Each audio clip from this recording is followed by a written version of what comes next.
What did they get asked? What did the complainant, aka the alleged victim of the alleged crime, get asked when they were questioned during the hearing at the New South Wales Local Court?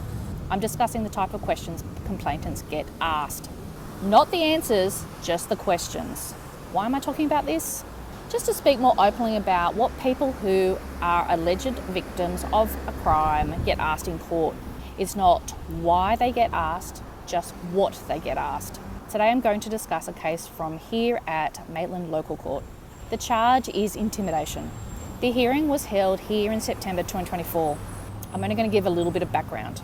Miss Complainant and Mr. Defendant were in a relationship at the time. The alleged intimidation occurred during a backyard barbecue. Both parties had consumed alcohol. Both agree they had a heated argument. Miss Complainant is claiming Mr. Defendant said words and did a gesture which was intimidating.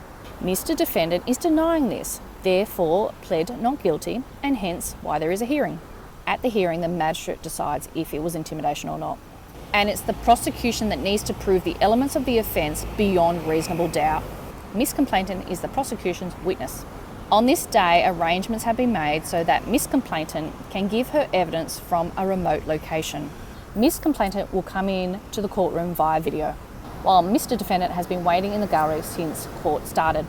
It's now 2 p.m, so what questions did Miss Complainant get asked? I have no idea, because the magistrate decided to close the court while Miss Complainant gave her evidence, meaning only the magistrate, court officers, prosecution, defence solicitor and Mr. Defendant remained in the courtroom and the doors were locked. Me and my pen and paper had to leave. Now I'm okay with that. When the magistrate decides to close the court, I'm out of there. This is how our legal system is designed. So that's my observation in a case like this one. The court was closed, meaning I can't find out what the complainant was asked by sitting in the gallery.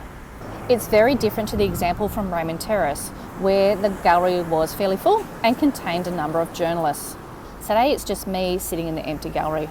So I find myself out here wondering, how can I discuss these types of cases? You hear about intimidation type offences in the New South Wales Local Court often, so I think they're important enough to talk about. Remember, I don't want to hear what the complainant's answers are, but the court doesn't know that. I'm a random member of the public with a pen and paper sitting silently in the gallery. Surely there is a way to have a conversation about these intimidation type cases while still protecting the privacy of the parties involved. But how to do that, I'm not sure yet. I think I might go down a more formal avenue to demonstrate to the court that I do this exercise in good faith. I want to contribute to the conversation to assist the next complainant, but not at the expense of the current complainants. I think it's best that I observe more hearings. What other insights can I find out? I'll keep you posted.